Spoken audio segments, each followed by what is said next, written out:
Biz bugün Seydiye Xandallıqının 2. xoni Sultan Abdurashid Xon bilan tanışıp chiqamiz.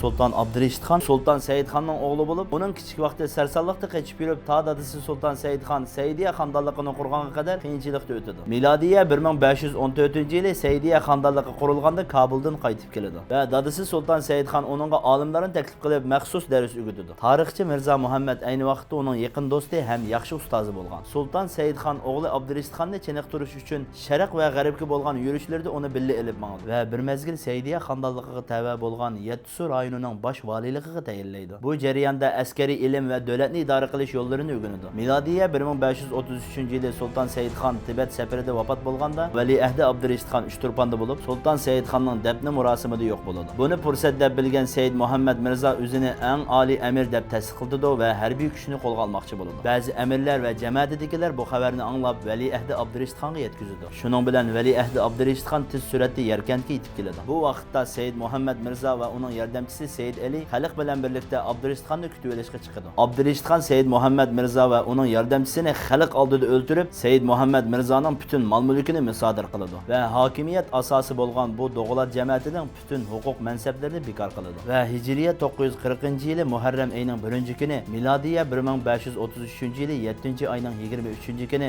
Uyg'urlarning an'anaviy murosimi bilan taxtga o'tirdi. 22 yoshli Sultan Said Xon Seydiye Xandalliqi va Tibetning buyuk xoni bo'ladi. Tog'asi Mansur Xon burunqidek Turpanning umumiy valiyligida qoladi. Inisi Iskandar Sultanni Tibetga vali qiladi. Askar almashtirish munosabati bilan tibetliklar isyon ko'tardi. Buni besiqtirishga ko'zi yetmagan Iskandar Sultan Yarkandga chekinadi. Ammo Mirza Muhammad Haydar bo'lsa, kallasining ilinib ketishidan qo'rqib Kabulga qochadi. Bu isyonga qarshi Sultan Abdurashid Xon mundaq tadbir qo'llanadi. Harbiy orda ichki-sirtidagi gumonliq deb qaralgan amaldorlarni tozlaydi. Mansur Xon bilan bo'lgan tinchlik kelishimini bekor qilib, uningga qarshi qo'shin chiqarib qattiq zarba beradi. Mansur Xon adibini yegan bo'lsa-mu, ammo Abdurashid Xonning ba'zi amirlari bilan til biriktirib olib, Seydiye Xandalliqqa qarshi urush qo'zg'aydi. Sultan Abdurashid Xon Mansur Xon bilan til biriktirgan Mirza Ali Tog'ay boshliq to'polonchilarni tinchitib, sharqda Ora yulduz qavg'uvchi davlatning barliq zaminini Xandalliqqa qaytarib oladi. Milodiya 1538-yili Mansur Xon Seydiye Xandalliqining homiyligidagi Qozoq xoni Haqnazar Xon bilan birlikda Seydiye Xandalliqqa qarshi yeni to'polon qo'zg'aydi. Abdurashid Xon bularni tinchitadi. Milodiya 1543-yili Turpan umumiy valisi Mansur Xon vafot bo'lganda, Sultan Abdurashid Xon uning o'rniga o'g'li Shoh Xonni umumiy vali qilib tayinlaydi. Sultan Abdurashid Xonning davrida ilm-fan va madrasalar va qo'l hunarchilik taraqqiy qiladi. Uning davri Seydiye Xandalliqining oltin davri hisoblanadi. U